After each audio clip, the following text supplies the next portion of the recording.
하나님의 말씀은 사도행전 11장 19절로 26절입니다. 사도행전 11장 19절로 26절. 제가 한 절 읽고 여러분들 한 절 읽어 주십시오. 그때 스데반의 일로 일어난 환난으로 말미암아 흩어진 자들이 베니게와 구브로와 안디옥까지 이르러 유대인에게만 말씀을 전하는데, 그 중에 구브로와 구레네 몇 사람이 안디옥에 이르러 헬라인에게도 말하여 주 예수를 전파하니, 주의 손이 그들과 함께 하심에 수많은 사람들이 믿고 주께 돌아오더라.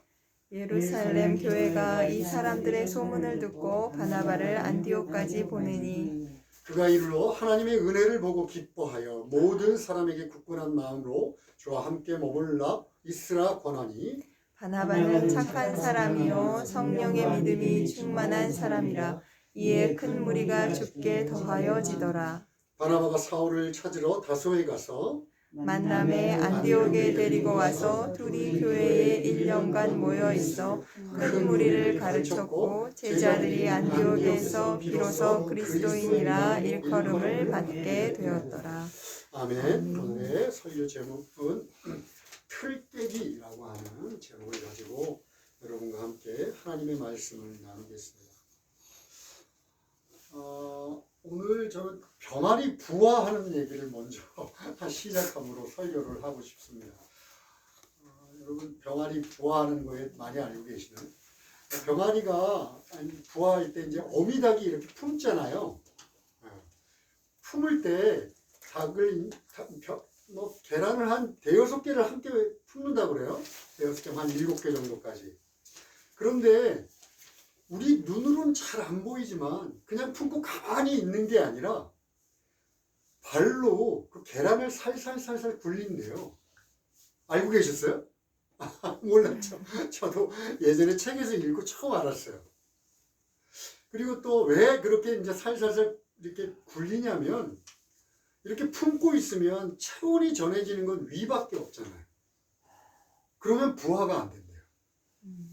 그래갖고 살살살살 돌려서 위하고 아래에 고르게 자기의 체온이 전해져서 부화할 수 있는 온도를 맞추는 거라고 해요. 신기합니다. 그죠? 그리고 사자성어 중에 줄탁동시라고 하는 사자성어가 있어요. 그러니까 병아리가 달걀 안에서 이제 다 커가지고 그 여린 부리를 가지고 안에서 톡톡 쪼는 것을 줄이라고 해요. 그리고 그 소리를 듣고 어미가 가만히 있는 게 아니라 어미가 부리를 가지고 위에서 또 톡톡 쪼아준답니다. 이걸 탁이라고 해요. 이 줄과 탁이 동시에 일어나야지, 물론 많은 힘은 병아리가 씁니다. 그런데 그래야지 달걀이 깨지고 병아리가 부화를 한다고 합니다. 이것도 모르셨죠? 저도 몰랐었어요. 저는 오늘 본문을 읽으면서 오래전에 읽었던 거예요. 한 10여 년 전에 읽었던 이 병아리 부화에 관련된 것이 생각났어요. 물론 많은 부분에 있어 똑같지는 않지만 본문에 보면 어떤 한 틀을 깨고 또 다른 세계로 나가는 것, 이것이 정말 쉽지 않구나.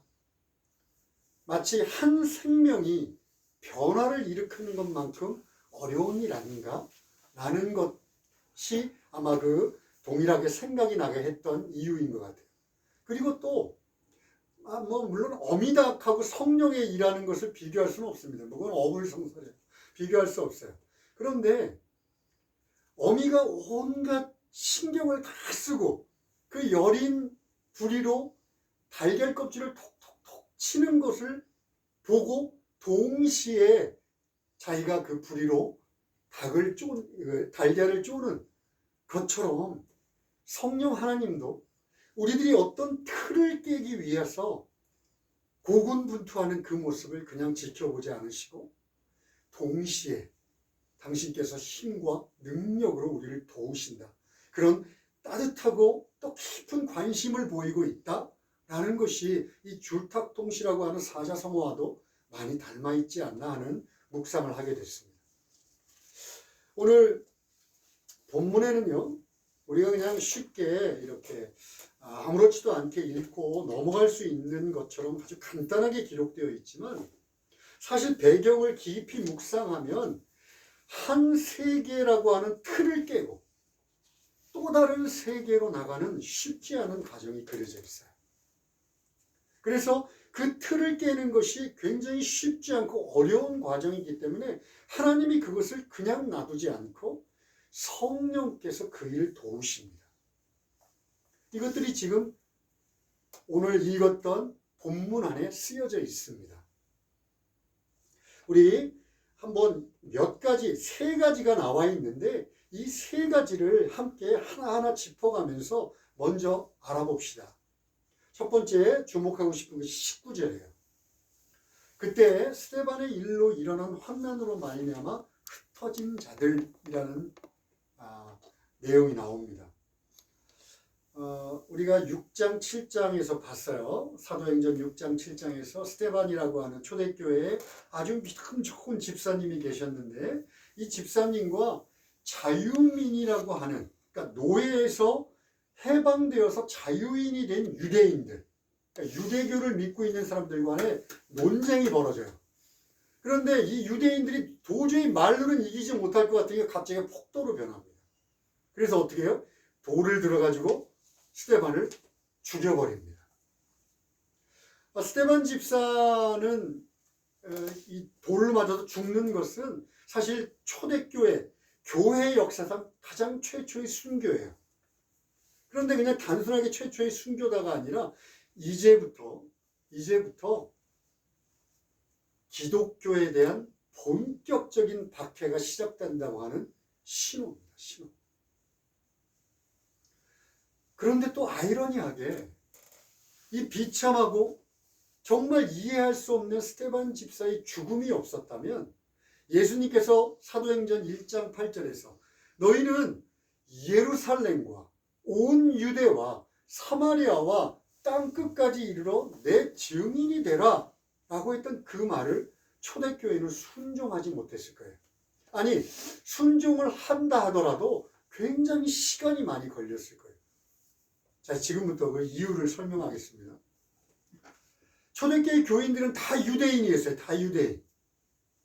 그러니까 자기들이 예수를 믿어도 유대교의 한 분파라고 생각했어요.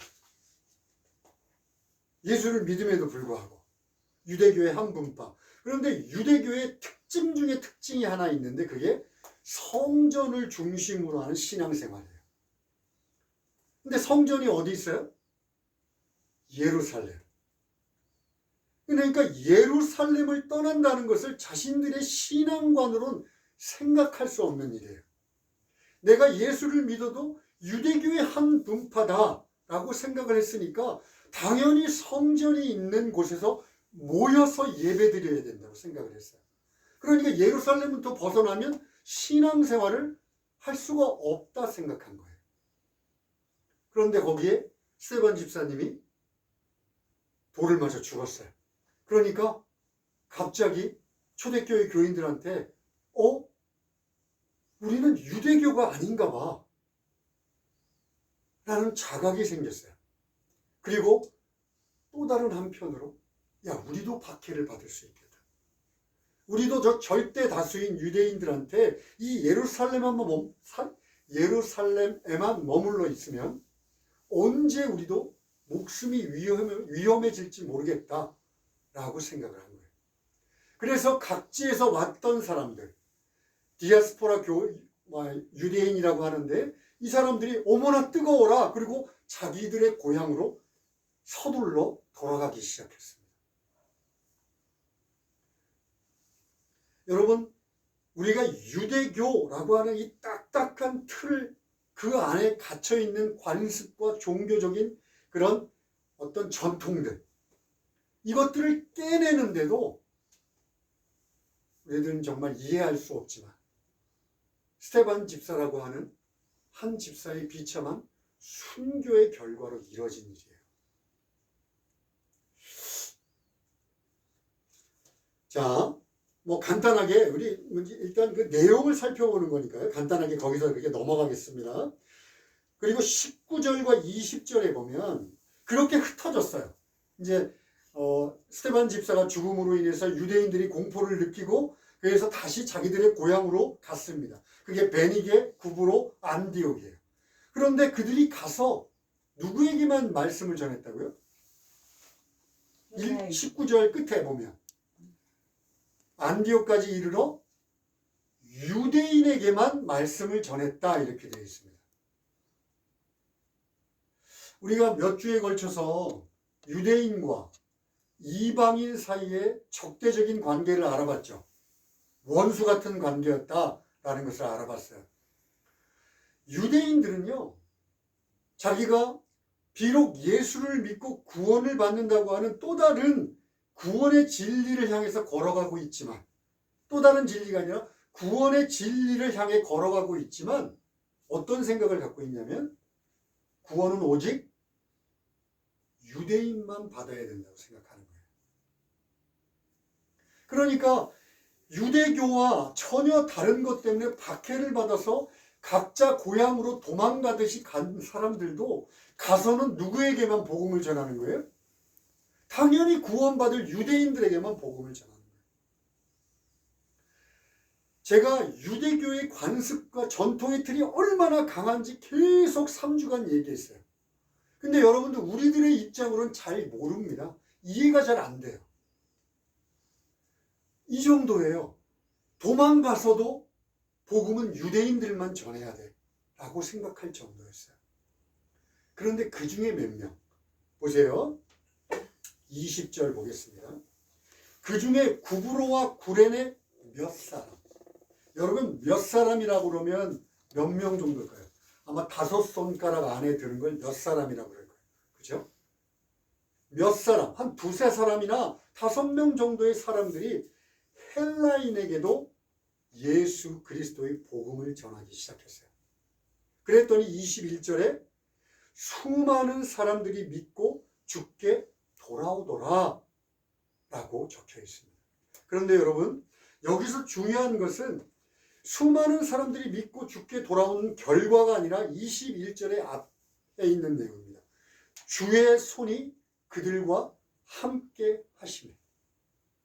주의 손이 그들과 함께 하시네. 여러분 이 얘기는 지지난주 보셨죠? 베드로가 고넬료 집안에 갔을 때 복음을 전하니까 어떻게 됐어요? 고넬료 집안이 성령의 임재로 터가 흔들렸잖아요. 자, 그런 성령의 임재가 있을 뿐만 아니라 그보다 더한 기적들이 일어난 거예요. 나중에 사도 바울이나 베드로가 복음을 증거할 때 나타났던 성령의 기적들이 있어요. 병 고침이 일어나고 사람들이 막 기적적으로 회복되는 현상들, 그 현상들이 있었다라는 것을 주의 손이 그들과 함께 했다라고 간단하게 기록하고 있는 거예요. 여러분 몇 사람입니다. 몇 사람. 여기 앉아있는 사람보다도 더 작은 사람이에요. 2-3사람 정도가 이건 아니야. 예수 그리스도께서 복음을 증거할 때 우리는 하나님의 말씀을 증거하는 것을 이방인 땅끝까지 하라고 그랬잖아. 결단하고 헬라어를 쓰는 헬라인들에게 복음을 증거할 때 성령께서 도우십니다. 이것을 아까 얘기했던 걸로 볼까요? 결단하고 그 여린 아주 미약한 불의를 가지고 안에서 톡톡 쪼았더니 동시에 성령께서 말할 수 없는 능력으로 달걀 밖에서 탁탁 쪼아주시는 거예요. 그 일이 없었다면 수많은 사람들, 여기서 수많은 영어로 보면 great예요. great. 얼마나 많은 사람들인지 헬라어 원문으로 따지면 굉장히 큰 사람들이 돌아왔다라고 되어 있어요.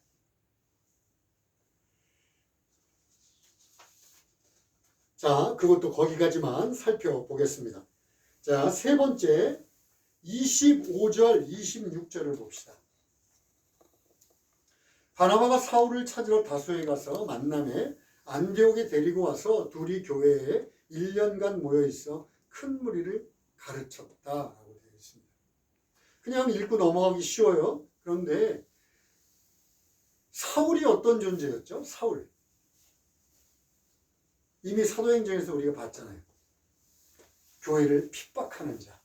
심지어 저 다메섹까지 가서 예수 믿는 자들을 끌어다가 감옥에 쳐넣으려고 열심을 내던 자. 그 사람이 사울입니다. 바나바는 그럼 어떤 사람이에요? 핍박을 받는 자.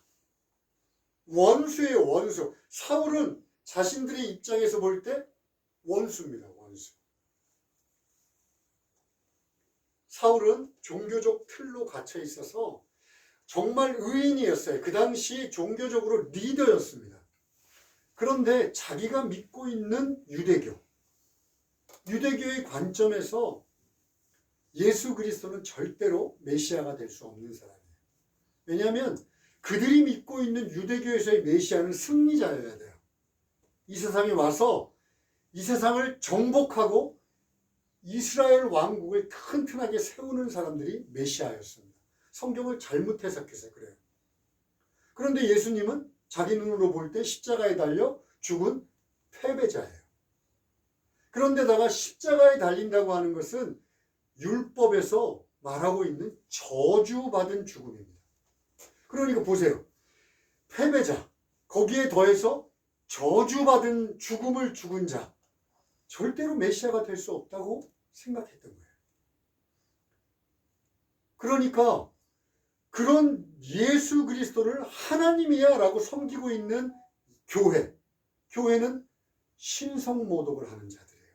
그러니까 당연히 핍박해야 되고 그들을 죽여 없애야지만이 자신이 믿고 있는 하나님에게 충성한다고 생각을 했어요.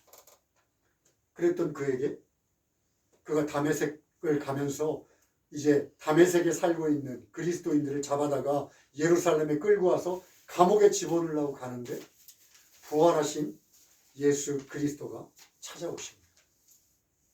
그 빛나는 영광, 얼마나 강력한 빛으로 찾아오셨는지 눈을 멀어버려요.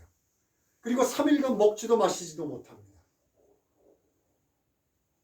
그 예수 그리스도를 보고 예수 그리스도야말로 하나님이시구나. 그리고 예수 그리스도가 하는 말을 듣고 교회야말로 예수 그리스도 자신이구나 라고 생각을 한 거예요. 자기의 종교적인 관습과 전통과 그 틀을 도저히 깨지 못하고 그 틀 안에서 자신이 최고라고 여기며 신앙생활을 했던 사울에게 예수 그리스도의 부활의 영광은 그 틀을 깨고 나오기에 충분했어. 그리고 그가 박해자에서 전도자로 변하게 된 거예요.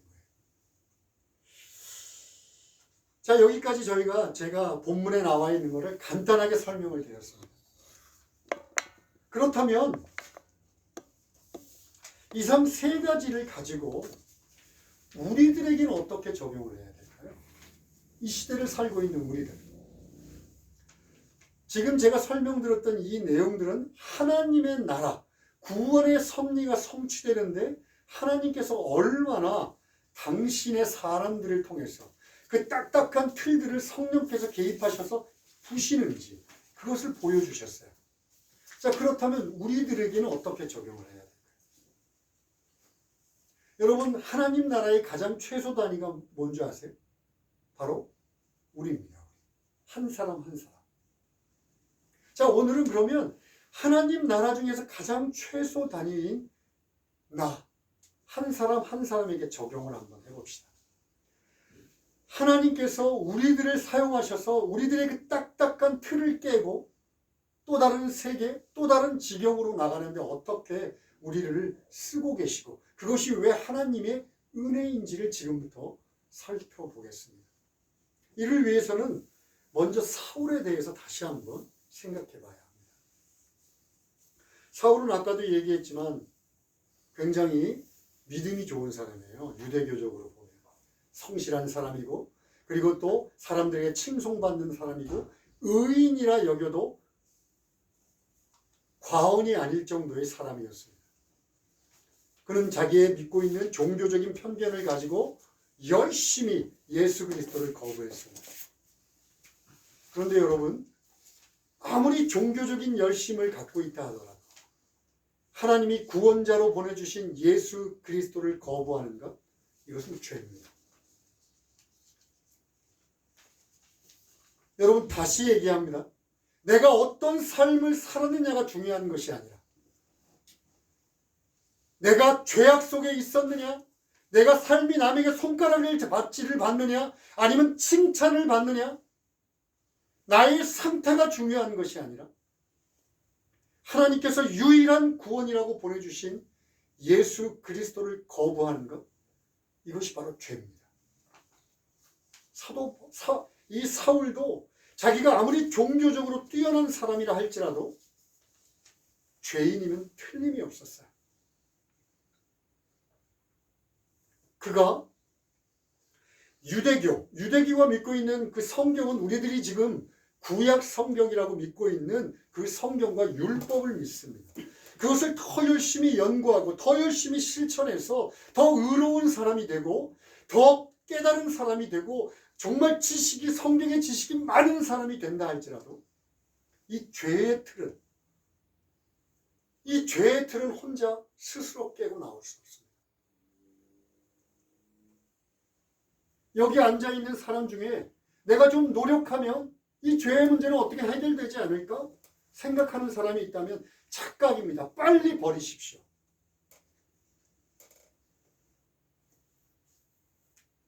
사도 바울이 자신의 죄를 스스로 깰 수 없었기 때문에 하나님이 찾아오신 거예요. 예수 그리스도가 다메섹 도상에서 부활하신 영광의 몸을 입고 찾아오셨습니다. 여러분, 우리도 마찬가지입니다. 여러분이 하나님 앞으로 나온 것 같죠? 여러분이 스스로 예수 그리스도를 한번 믿어볼까? 라고 생각하고 오신 것 같죠? 아니요. 예수 그리스도가 여러분에게 찾아오셨습니다. 사도 바울이 다메섹 도상에서 부활하신 하나님의 영광을 바라보는 것으로 자신의 죄된 틀에서 깨고 새로운 영원한 생명으로 나갈 수 있던 것처럼 여러분들도 이 자리에 앉아있는 것이 중요한 것이 아니라 그리스도 예수의 영광을 봐야 합니다. 그리스도 예수의 영광을 보지 않으면 여러분들의 그 죄악된 틀에서 벗어나올 수 없습니다.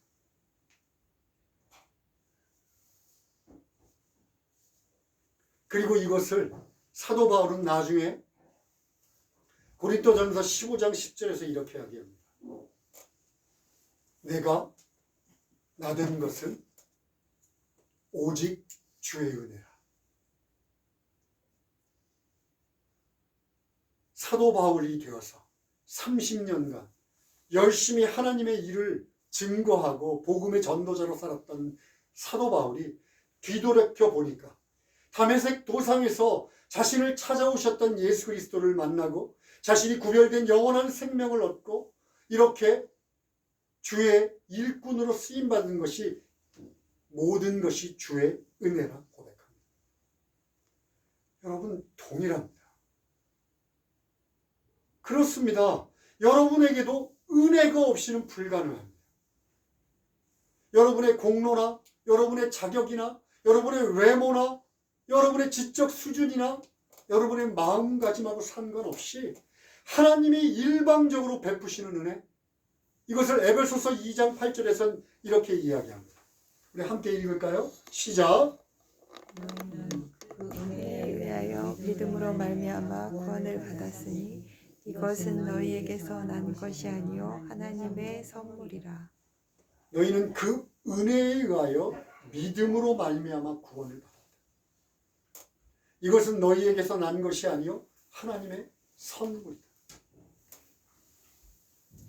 사울도, 여기 앉아 계신 여러분도, 저도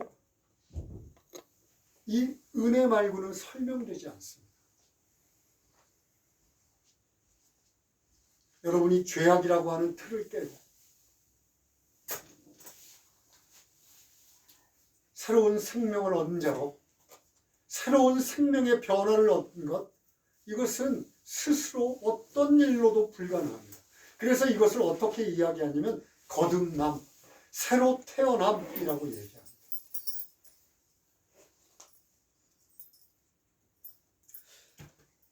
이 죄의 틀을 깨고 우리들이 새로 남, 거듭남, 이것을 하나님의 자녀가 되었다라고 이야기하는데요.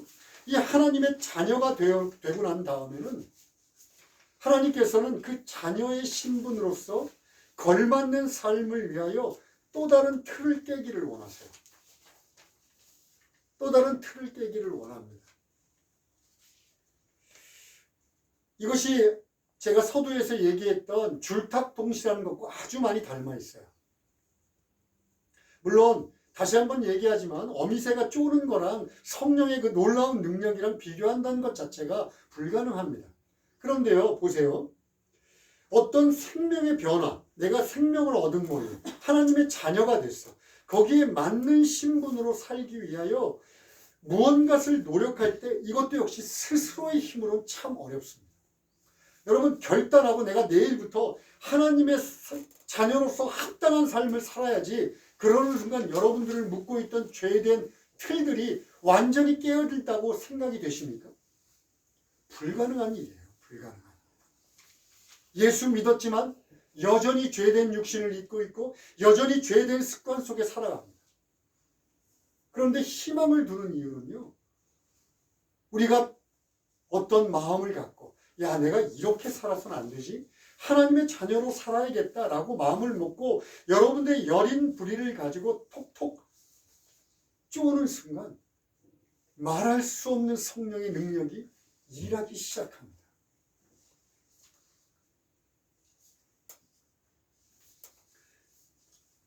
여러분, 믿음은요, 제가 늘 얘기하지만 성경의 말씀, 이것이 진리임을 믿는 거예요.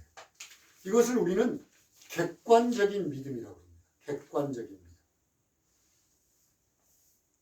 아, 성경의 말씀이 하나님의 말씀이구나. 성경 66권에 나와 있는 그 모든 말씀이 구원을 위한 우리들에게 주신 하나님의 말씀이라고 믿는 거예요.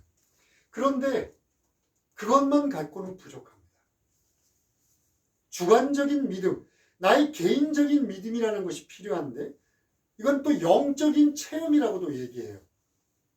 즉 객관적인 믿음, 진리임을 믿는 믿음과 내가 내 삶을 통해서 그것이 실제로 진리인가를 경험하는 아주 주관적인 믿음이 합쳐질 때 이것을 진짜 믿음이라고 얘기합니다. 이거를 영적 체험이라고 그러는데, 영적 체험 그러면 어떤 생각이 드세요? 아, 환상을 보는 거? 막 꿈속에서 하나님이 계시를 내리는 거? 아니면 어떤 신비한 기적을 경험하는 거? 여호수아서라는 구약의 성경이 있습니다.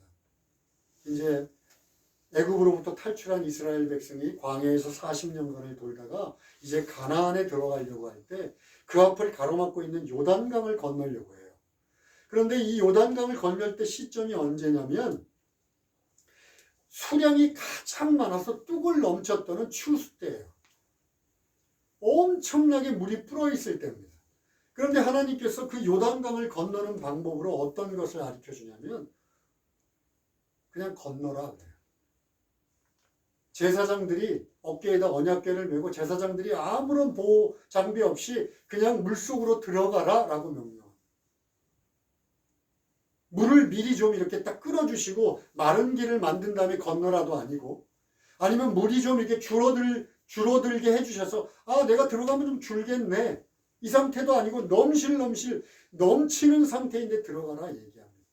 우리가 생각하는 가장 상식적인 방법, 다리를 놓고 그를 건너라, 그런 방법도 아니에요. 그냥 물에 제사장들이 어깨에다 언약궤를 메고 그냥 들어가요. 이스라엘 백성들이 순종합니다. 제사장들이 언약궤를 메고 요단강으로 들어갑니다. 그랬는데 물이 거기서 딱 멈추는 것이 아니라 그로부터 20km 위에서 멈춰요. 그 순간. 여러분, 20km 위에서 멈췄다면 나머지 물은 어떻게 됐을까요? 흘렀겠죠. 그죠? 여전히 흘렀겠죠. 제사장들이 요단강 중앙에 갈 때까지 물은 계속 흐릅니다. 그런데 물 위에 가운데 섰을 때 요단강은 마른 땅이 됩니다. 그리고 이스라엘 백성들은 그곳을 건너가요. 여러분, 하나님의 말씀은 우리들의 상식이나 우리들이 여태까지 받았던 교육이나 아니면 세상적인 가치관으로 볼 때는 말이 안 되는 경우가 가끔 있어요. 야, 이렇게 하면 손해봐. 야, 이건 정말 어리석은 방법 아니야? 그래서 사람들은 하나님의 말씀에 순종하는 것보다 하나님의 말씀 따로, 이 세상 사는 것 따로 이렇게 살아갑니다. 그런데 성경에서는 너희가 하나님의 말씀을 있는 그대로 믿고 그 말씀대로 순종하는 순간 그 말씀이 진리임을 경험하게 될 것이다 라고 분명하게 얘기해요. 이것을 영적 체험이라고 합니다. 진리이신 하나님의 말씀이 나의 순종을 통해서 내 앞에서 현실로 나타나는 것.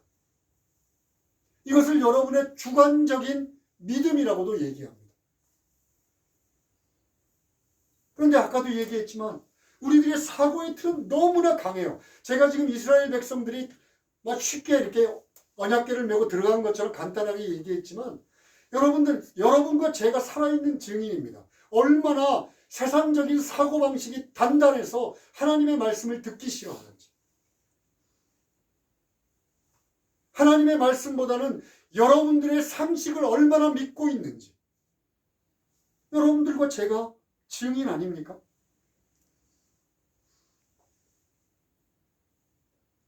아니면 예수 오래 믿으면 저같이 돼요. 어떻게 되냐면 적당한 선에서 타협하려고 해요. 하나님도 이 정도면 이해하실 거야. 여기 이 정도 열심히 했으면 됐잖아. 한 70% 열심히 섬겼으니까 나머지 30%는 용서하겠지. 그러나 신앙에는 적당이라는 것은 있을 수 없습니다. 아까도 얘기했지만 그 물에 한 발을 디디고 두 발을 디뎌서 정중앙에 설 때까지 적당이라는 건 있을 수 없어요.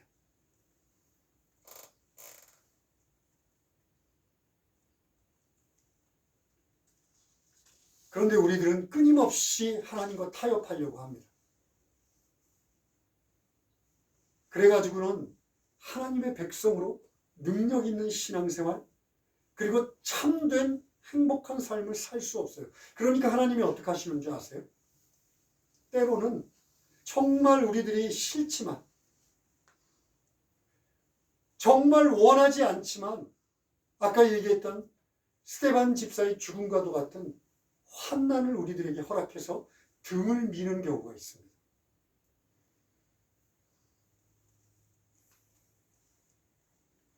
우리들의 달걀의 위치를 바꿔버려요. 살살살살 굴리세요. 우리는 원치 않습니다. 변화되기를 원치 않고요. 내 생각들의 틀을 깨고 싶지 않습니다. 그런데 하나님께서는 달걀을 굴리듯이 우리들의 삶을 굴려버립니다. 삶을 변화시키는 것도 싫고, 아니 새로운 삶이 열리는 것도 사실은 좀 두려워요. 익숙한 삶을 그대로 살고 싶습니다. 그런데 하나님은 스데반 집사의 사건처럼 아까 부활을 위해서 달걀을 굴리는 것처럼 우리를 굴려버립니다. 왜? 그냥 그렇게 놔뒀다가는 그 상태로 죽어버리니까. 위에만 조금 뜨겁게 신앙생활하는 것 같지만 결국 부화하지 못하고 그대로 죽어버립니다. 이 악한 세상에서 예수를 믿었어 라고 얘기하지만 절대로 하나님의 말씀과 다른 삶을 살아가면서 예수를 믿은 자로 살아갈 수 없으니까. 여러분, 저도 자녀가 있어요. 자녀들이 어렸을 때 위험한 지경, 차들이 막 달려오는 곳이라든가 낭떠러지를 향해서 달려가면 가만히 보고 있을 수가 없습니다. 달려가서 붙잡습니다. 걔는 거기로 가겠다고 발버둥을 치지만 저는 걔를 붙잡고 안전한 곳으로 데려옵니다. 하물며 하나님께서. 여러분들이 정말 예수 믿고 하나님의 자녀가 되었다면 여러분들이 이 세상의 틀, 이 죄악된 삶 속의 틀 속에서 그냥 그렇게 시간을 낭비하면서 사는 것을 하나님이 지켜보고 계신다? 불가능한 일입니다. 하나님을 너무 우습게 보는 얘기입니다. 만약 이 세상이 전부라면 하나님은 그냥 던져주겠죠. 그러나 하나님에게는 이 세상의 삶을 당신의 뜻대로 살면서 참 행복을 누리는 것만이 아니라 앞으로 영원한 삶을 살아가기를 원하세요. 당신의 자녀로 참 행복을 누리며, 그러니 여러분들을 그 죄악된 틀 그 안에 가둬놓고 그대로 살라고 방치하지 않으십니다.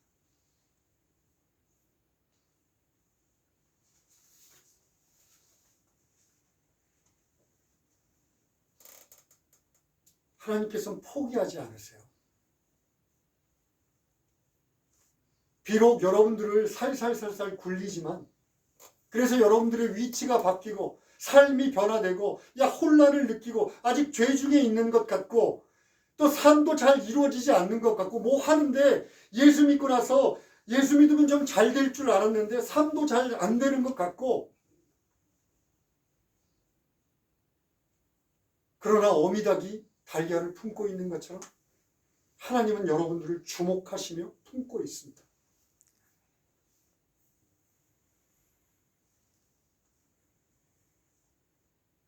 이 사실을 안다면 여러분들의 삶은 바뀝니다. 아니, 바뀌지 않을 수 없습니다. 하나님께서 나 같은 죄인을 포기하지 않고 품고 계시는데 어떻게 여러분의 삶이 바뀌지 않을 수 있습니까?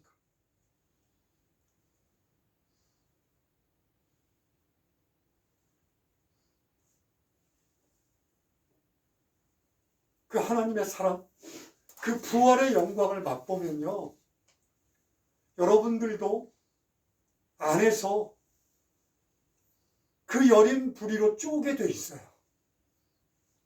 내가 이 죄의 틀이 너무 답답합니다. 내가 이 죄의 틀 때문에 도저히 어쩔 줄을 모르겠습니다. 하나님, 나로 이 틀에서 벗어나게 해주십시오. 쪼개 돼 있습니다. 그 순간 성령 하나님은 가만히 계시지 않으세요.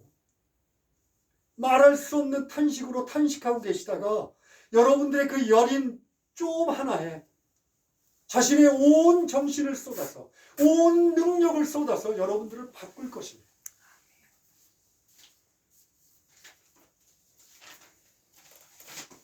그게 여러분들의 믿음입니다. 그게 여러분들의 영적 체험입니다. 아, 예수 믿는 건 이런 거구나. 그저 내가 저 멀리 떨어져 있는 것이 아니라 성령께서 나와 함께 하시고 하나님이 나를 돌보시고 계시구나 하는 것을 아는 것, 체험하는 것, 이것이 믿음입니다.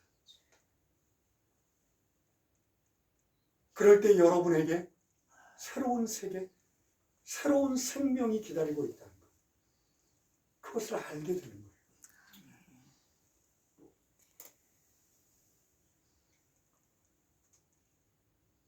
제가 이 강단에 서서 지금만이 아니라 영원토록 얘기해야 될 것은 자신의 자녀를 향한 하나님의 사랑과 그리고 은혜 말고는 없습니다. 여러분, 부디 이 하나님의 사랑과 이 하나님의 말로 다 할 수 없는 은혜가 여러분들에게 전해지기를 원합니다. 아멘. 기도하겠습니다. 하나님 아버지, 저희들이 눈에 보이는 것이 전부인 것처럼 사는 경우가 너무 많습니다.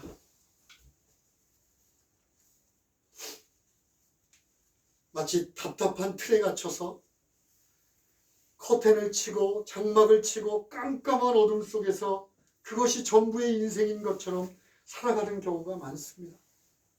그저 커튼을 치면 하나님의 그 놀라운 빛이 우리들에게 들어오는데 방법을 몰라서, 아니 커튼을 치고 싶지 않아서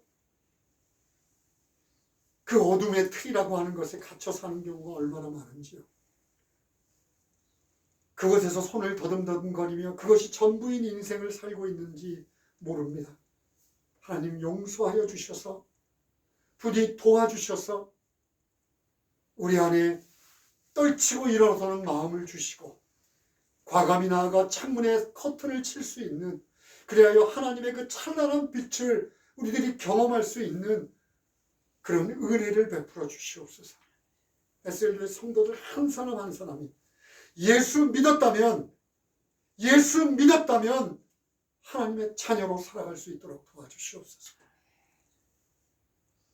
예수 그리스도의 이름으로 기도합니다. 아멘.